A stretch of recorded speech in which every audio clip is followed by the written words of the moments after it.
Hello everybody, my name is Jen Thompson and I'm an exercise physiologist and holistic nutritionist. Today I want to talk about some foods that we might be deficient in, or some nutrients that we are deficient in that's causing our immune system to be lower. There's so many things that we can do in our nutrition to better fight off sicknesses, health conditions, but we don't know sometimes that we're deficient in them. So the things I have to share with you today will help you tremendously, and maybe I'll just give you a little bit more insight on things that you can switch around in your diet to improve at least this part of your nutrition deficiencies. 90% of people have nutrition deficiencies, so you're definitely not alone if you fall into this category. Our land is not as fortified, our foods are not as full of these nutrients, so it makes us deficient. And sometimes our diet isn't as good as we would like it to be, and therefore, again, we fall short on some of these nutrients. But if we can improve these, I think you'll be feeling so much better. Your energy might be up. You'll find yourself possibly with a stronger immune system fighting off all kinds of illnesses. So let's get started. The first one actually revolves around helping our gut health out.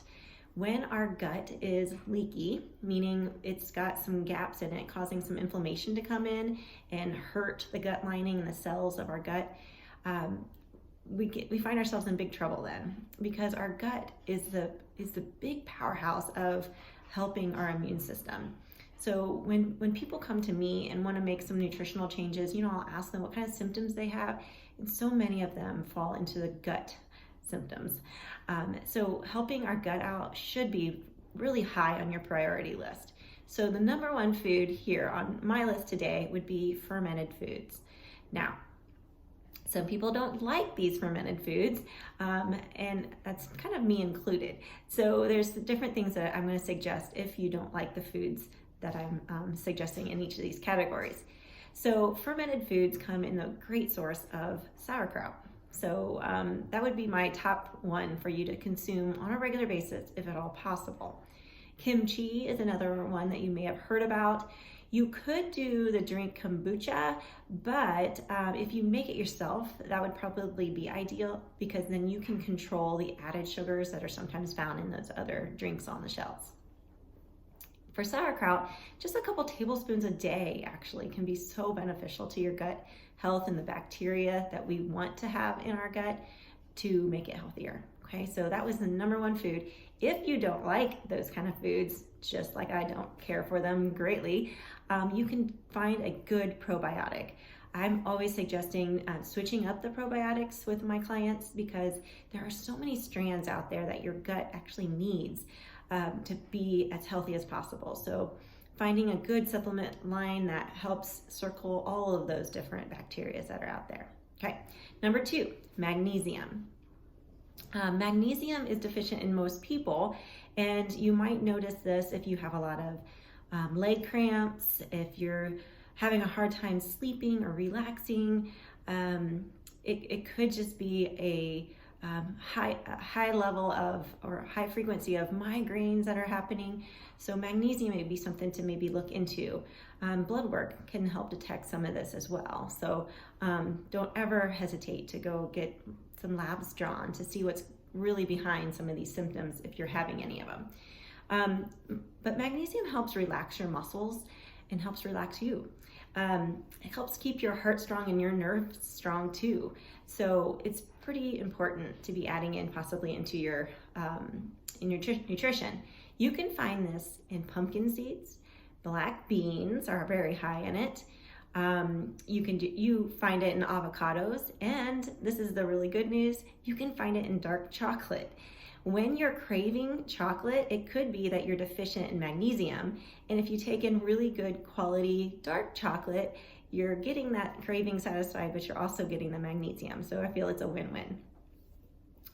Chia seeds, cashews, almonds, and also spinach can be great sources of magnesium.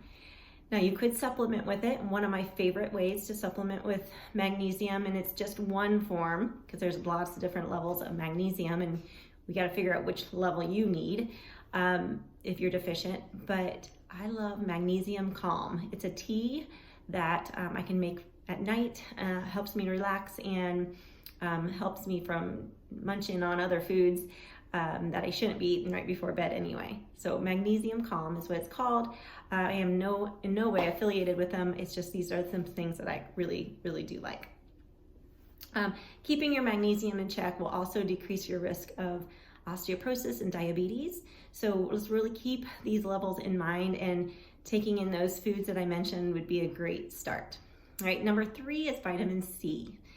Vitamin C is a very big antioxidant. So we're trying to decrease free radicals in your body and help our cells to be as healthy as they possibly can, right? So vitamin C is kind of known, if you're starting to get sick, you can up your vitamin C, boost your immune system. Okay, this is probably one that you've probably heard of. Now, where are you going to find the highest levels of vitamin C? Lots of people will say, oh, you drink orange juice. Actually, I would probably rather you eat the orange. Strawberries are a good source. Lemon is a great source.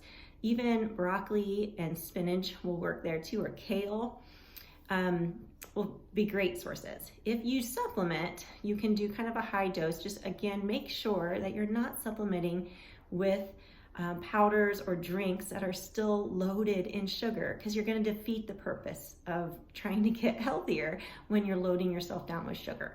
Okay, so be aware of those extra drinks out there. Cherries are actually a good one too, and a certain one called acerola cherries. A little bit hard to find possibly in the Midwest where I am, but look for it on the shelves. Maybe if you ever get to some of the bigger grocery stores, Costco or Whole Foods, places like that, look around and see if you can find them and put them in your freezer and use them in smoothies. It'd be a great idea to help boost your vitamin C on a regular basis. All right, next one, zinc. Zinc is for wound healing, nerve health, and it goes really, really well with keeping your immune system just high and powerful. It is found mostly in nuts and seeds and also red meat. As a holistic nutritionist, I never really tell people you can't have this, you can't have that. And so when I say red meat, some people will already think that, oh, that's off limits, I shouldn't be consuming that. We are what we ate. So how was that cow raised? What was it given to eat? Was it given antibiotics and steroids and things? Look into where this meat's coming from. Okay, there's great sources all around me. I'm sure they're around you too. So I look for grass-fed, organic red meat, ground beef, steaks, things like that. And actually I can find them very locally at my local Aldi's and local farmers that I know and love and trust. Next one. Oh, one more thing with zinc. You do need to take this in. We don't store zinc. So you do need to take it in, and it could be coming in through a supplement form too, if need be. Next one is vitamin D. Now, I live in Ohio. I don't get the vitamin D that I probably need through the sunshine, especially during the winter months. So if you are living in the north area, you possibly need to supplement with vitamin D. There are some foods that are fortified in it or good sources of it, but still it's pretty tough to be able to get in the needed amounts. If your immune system is down, I've worked closely with health providers, and they're all on board with increasing your vitamin D or getting your levels checked to see where they're at, to make sure that our immune system can stay strong. Some sources of vitamin D would be salmon, egg yolks. Really, that's about it. And you just pretty much will need to go from the sun. Go to the sun directly to get the best levels of vitamin D. Just 10 minutes, get your face out there. The first light of the day is the most wonderful, safest lights that you can consume. Great for your eyes at that point of the day as well. So if at all possible, get out there, get as much skin exposed as you can to that first light of the day. And I think you'll find that your vitamin D levels increase, your mood increases, you're less sick, and your energy stays up. Okay, I gotta switch my notes so I don't forget to say anything to you. All right, next one is number 6, is omega fatty acids. I can't say this one enough that most people are deficient in it. If you tend to have some hormone deficiencies, most likely, or omegas are kind of low, there's a lot of different levels of these fatty acids in foods around us, and majority that we take in of the fats, unfortunately, are the bad fats. So we want to take in these omega-3s that are super heart healthy, powerful for our hormones, and for our immune system. So you can take these foods or these nutrients in through fish. Nuts and seeds make the list again.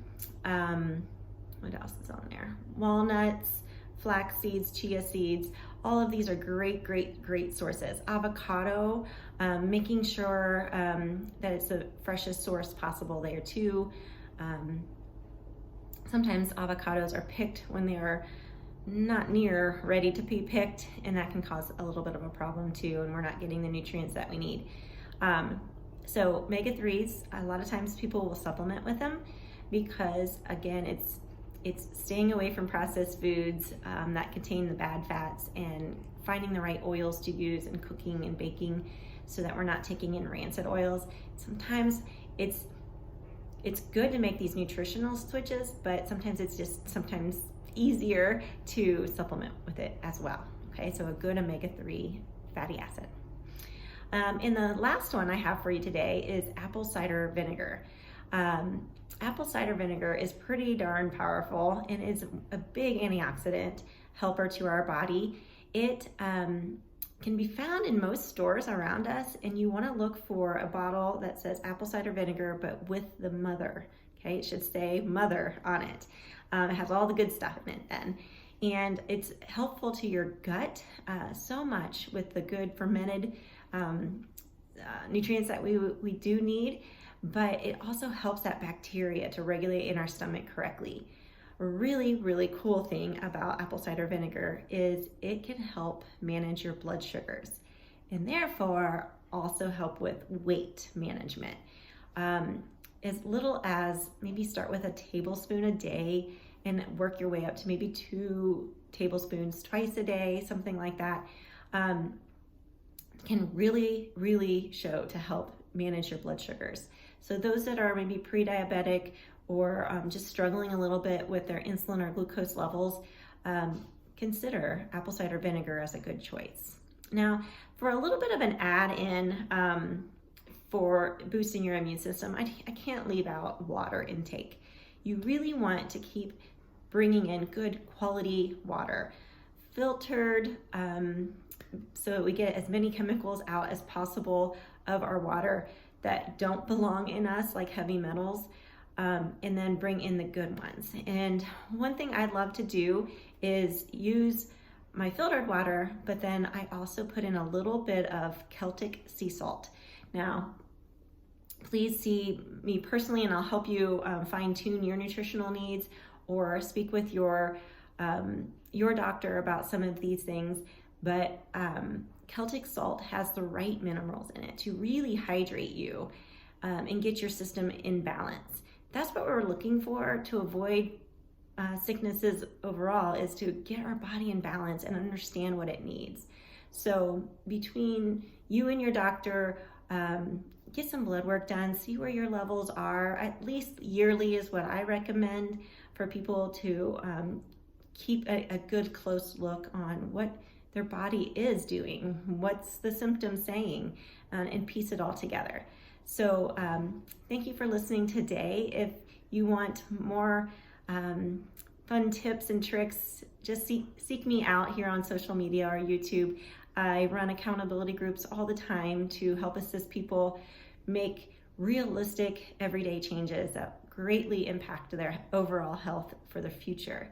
I don't teach quick fix diets and lifestyle changes. It's for the long haul. I really want to see people well, healthy, happy, and thriving with energy and every piece of wellness in balance in their life to make it the best life worth living. Thank you so much again for joining me today, and stay tuned for more helpful tips I will keep bringing them your way. Thanks so much.